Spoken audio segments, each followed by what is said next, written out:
Nongeye kubifuriza ibihe byiza bakunzi ba Dr Shangazi, mwebwe aho muri hose mu mpande zitandukanye z'isi. Uyu munsi wa none rero gahunda ihari nanone ni nka yayindi, ni ukuganira ariko noneho munyemerere basore namwe bagabo, muterure udutebe muze twicarane tuganire. Uyu munsi ni mwebwe cyane nkeneye kumva ko tuganira.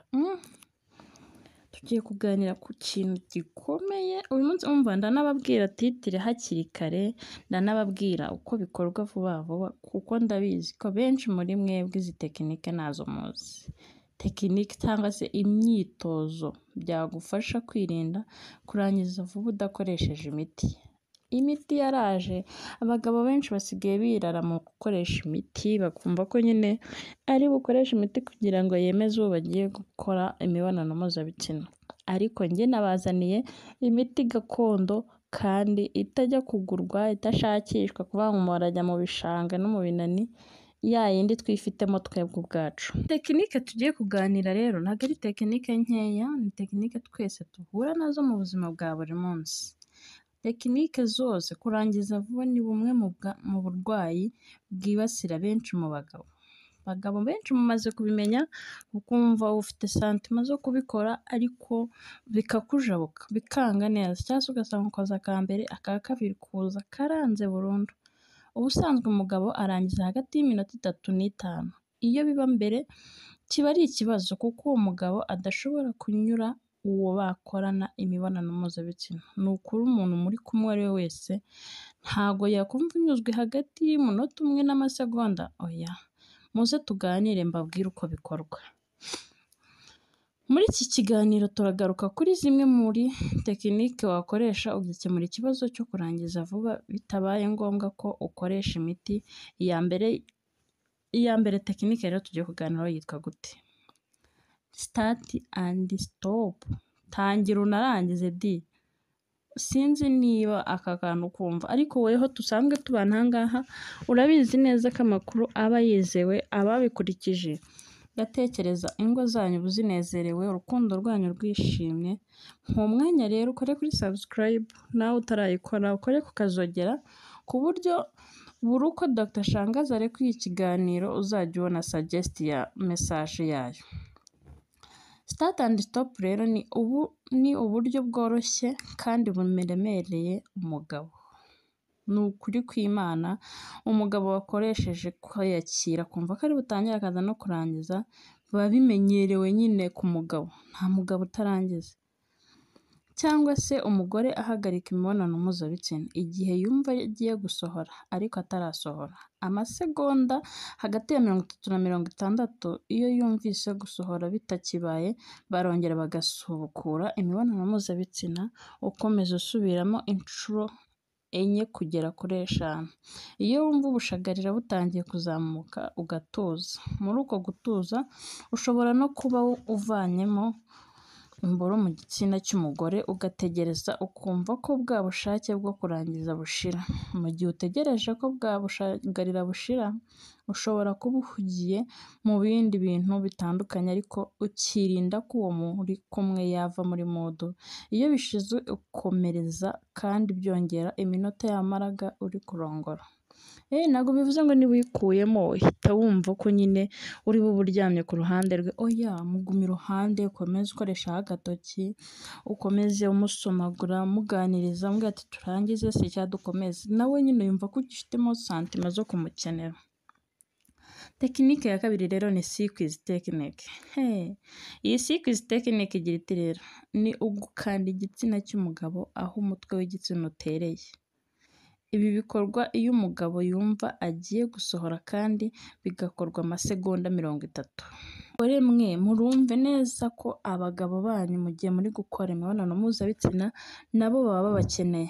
Ibi bihagarika gusohora, mushobora gusubiramo ibi inshuro zigera kuri 5 mbere y'uko noneho mureka umugabo akarangiza. Ahangaha iyo uri kurongora ukumva ubushagarira bwo kurangiza bushaka kurusha imbaraga, uhita ufata igitsina ukagishyira mu rutoki rw'igikumwe n'urukurikiye. Murabizi neza twabiganiriyeho, iyo uri kunyazwa ntubufashe imboro, ni nako n'ubundi wongera ukayikanda.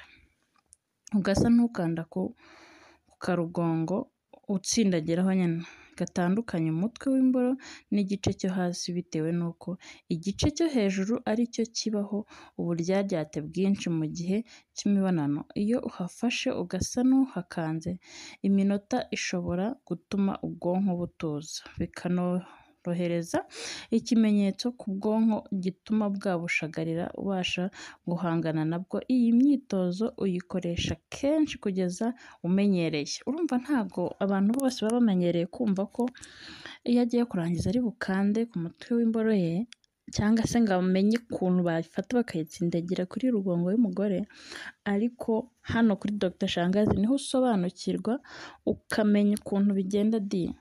Nizere ko aka kantu kari bubafashe. Umwitozo wa gatatu bita kaja exercise.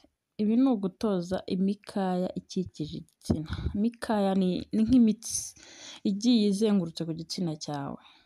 Iyo wabashije kuyitoza neza rero bigufasha kurangiza vuba kandi nta muti ukoresheje. Nabibabwiye ko imiti yose yaba iyo kwa muganga cyangwa iyo mu kinyarwanda cyangwa se indi miti iyo ari yo yose, nta wundi muti urenze uwo twebwe twakwikorera, kuko ibi byose biba mu maraso yacu, mu mbaraga zacu, mu bushake n'umunezero ufitiye uwo muri gukorana imibonano mpuzabitsina.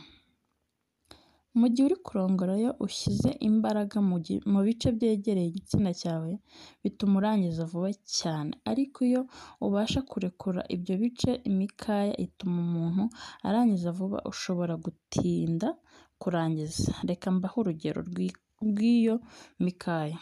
Ugiye kwihagarika, imikaya ikoresha ugira ngo ufunge inkari. Niba ugiye kwihagarika, itoze gufunga inkari nk'inshuro 3 cyangwa 4, cyangwa se itoze kandi kurekura imikaya ku buryo wiyoroshya.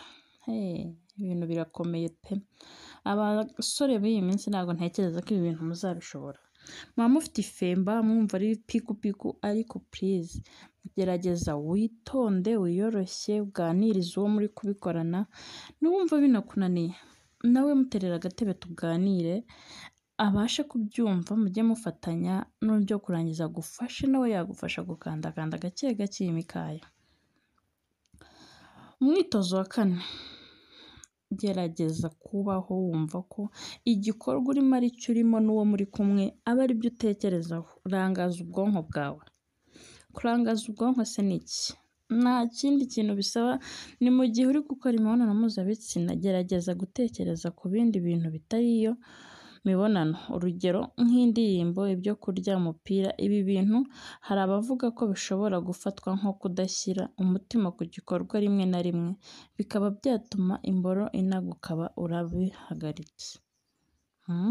Ukabibishya da, birabiha ukumva nawe ubwawe ntuzi ahantu uri, none uwo muri kumwe akajya kureba mu maso ukabona nta santima agufitiye. Kubera iki? Uwakubona mbere aba yamaze kujya muri mudu yawe. Umugore cyangwa umukobwa we aba ari gukontorora byose, nta handi hantu aba ari. Aba ahari ku buryo bwose wumva ko umukeneyemo, we aba ari tayari. Noneho iyo urangayeho gato, we abyumva mbere kukurusha. Tekinike ya nyuma ni igihe biriya byose wabikoresheje ariko bikanga ukarangiza. Fata igitsina kigiye kurangiza, urangize hanze y'icy'umugore, noneho ukamuremo twa dusohoro dusigayemo. Ugifate ugikube ku cy'umugore, cyongere gihaguruke ukomeze. Ibi bintu birafasha pe. Iyo ufashe umwanya, umugore wundi iyo yumvise amasohoro y'umugabo we direct ahita yumva ko birangiye. Nawe ubwo umubiri we usa n'uwikanze akahita ava muri iyo mood. Kubera iki? Buri wese imbere, umugabo aba afite ubushyuhe imbere bwo kurekura ibiri kumushyuhira. Umugore imbere nawe aba afite ubukonje bwo kwakira bya bindi bishyushye agiye kwakira. Rero iyo abibuze nawe ubwe, cyangwa se iyo abibonye, niyo haza duke cyane, umubiri we uhita usa nk'uwifunze, akumva birangiye nta kindi kintu cyo gukurikizaho. Kabone niyo yaba atarangije, ariko ahita acika intege, ukabibona mu maso ye ko acitse intege. umwanya rero sex, ukurikize izi tekinike zose uko ari eshanu, bizagufasha kubaka urugo rwawe neza, kubana n'umugore neza, nta gucana inyuma, nta ki, mwembi mubyigane mujye mwubaka urugo rushimishije kandi bizabafasha. Dr. Shangazi nanjye ndahari nk'umujyanama wanyu, icyo ushaka kujya unyandikira nzajya ngusubiza, nze tukiganireho muri comment ndetse no mu kiganiro gikurikiye. Imana ibandindire.